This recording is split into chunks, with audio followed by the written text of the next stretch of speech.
Dunay duha ka klase sa kasing-kasing na ay balaan nga kasing-kasing, na asay kasing-kasing nga puno sa sala. Pangutan ako no na imong tupad na kumusta man na imong kasing-kasing diha, balaan o bulaan?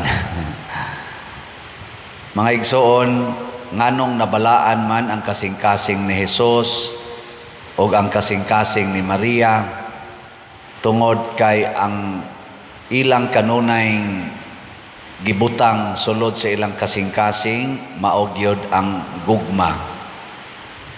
Nya ang ilang unang gihigugma way lain kung dili ang Ginoo. Kita usahay ang mga binuhat mas Ginoo mo yatong gihigugma. Mao nang mahimog yung makasasala ang atong kasing-kasing dili balaan. Musugod na gitag higugma sa binuhat sa Ginoo, labaw kay sa Ginoo, awa na gyud, impas na kita diha dapita. Mao na ang atong isipon nga atong magbalantay mao gyud ang Ginoo. Nya kay siya may atong magbalantay, higugmao nato siya labaw sa tanan. Kamong mga ginikanan, dili mo magbalantay sa inyong anak. Ayaw sad mo pangambisyon nga kamoy mo bantay sa inyong anak. Kay murag nilabaw na unya ang imong kaugalingon kaysa Ginoo. Mga asawa, di sad mo magbantay sa inyong bana. Mao sad ang bana, dili mo magbalantay sa inyong asawa. Labaw na gyud nga dili ta manghimantay sa atong silingan. Unsa man day sakto? Mga ginikanan, itugyan gyud ngadtos Ginoo ang inyong anak. Mga asawa, mga bana, itugyan ngadto sa Ginoo ang inyong kapikas. Ayaw na mo pag hasol-hasol ug bantay nila. Unsa may buhaton? Magsigi ra gyud tag higugma. Nya moingon dayon ta, unya pader ug magpakasa. Anha diha makita ang tinuod nga gugma. Kay ang tinuod di ay nga gugma matud pa diri sa atong ebanghelyo, nakasentro di ay sa makasasala. Di ba ang Dios gugma man, unya didto sa langit matud pang San Pablo, ang mahibilin didto sa langit human sa pagtuo, paglaom ug paghigugma, mawa ning pagtuo ug paglaom ang mahibilin didto gugma. Nya unsa may gisulti ni Hesus nga matud pa niya diri, sa ingon usab niini sultihan ko kamo nga mas dako ang kalipay didto sa langit tungod sa usa ka makasasala nga maghinulsol kaysa kasiyaman og siyam nga buutang mga tao. Pasabot mas malipay gyud ang Ginoo para sa usa ka makasasala nga iyang higugmaon aron maghinulsol.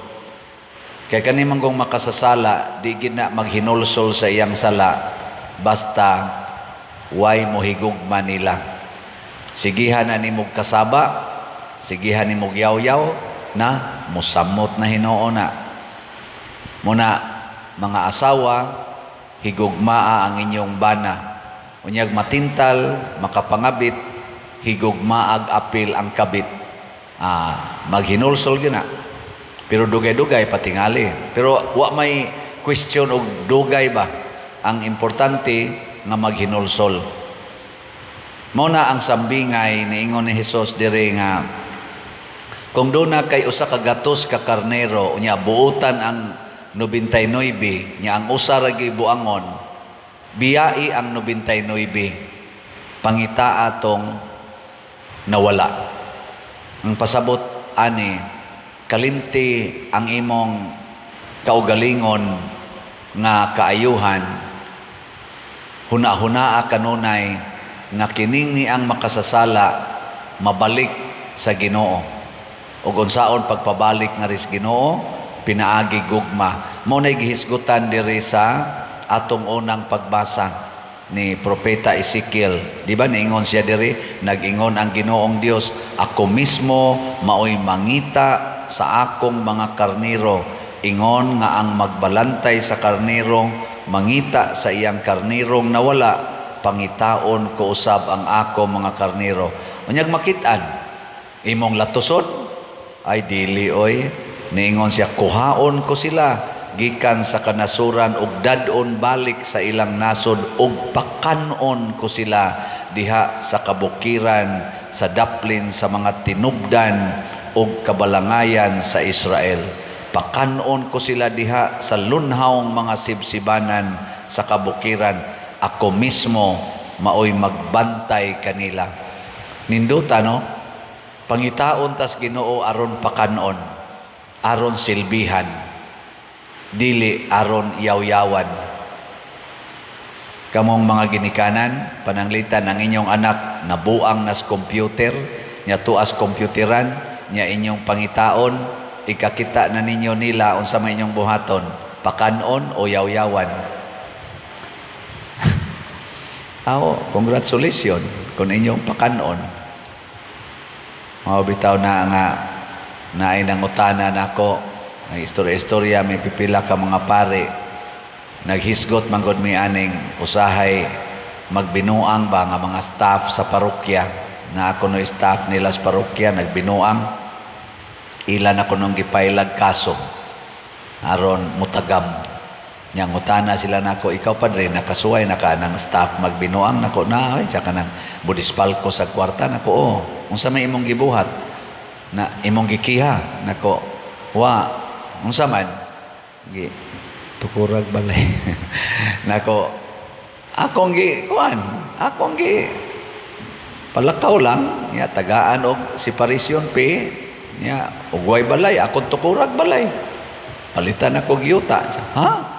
Onya, nako, mao man ay sugos Ginoo na tamparuson imong pikas aping patamparos ang pikas.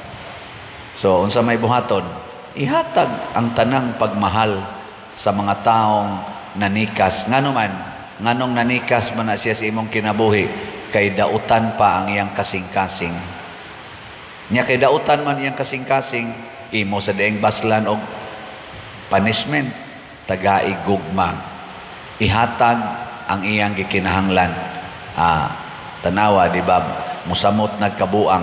Pero ikaw sad, musamot ka mahigugmaon. Pero sa tinud-anay baya, mga igsoon, 90% ambot og dili baka 99%. Ang taong makasasala, kung makatilaw na siya gugma nga tinud-anay, mausad na mo limpyo sa iyang sala o magbag-o sa iyang kinabuhi. Mao na nahimong balaan ang kasing-kasing ni Hesus kay makabag-o siya og mga kasing-kasing. Dili matakdan og sala, pero kusog kay mo limpyo og sala ang iyang kasing-kasing. So inaot unta kita dinhi, labi na gyud mong mga atong mga benefactors and donors, limpyo mamog kasing-kasing, padayon mog hatag sa inyong gugma dinhi sa atong parokya. Pinaagi aning atong mga slots-slots na pamtay mga tukuronong mga balay na para sa atong mga kabos nga mga katawhan. Kasagaran ani nila di gini manimbang, kasagaran ani nila di gani ni hapit makailag Ginoo, pero tungod sa atong paghimog mga balay nila, daghan na kay nila ang nakailag Ginoo. So salamat kay ninyo sa inyong mahigugmaong kasing-kasing. Ug ato ning padayonon hangtod mobalik ta pag-atubang didto sa atong mahigugmaong magbalantay.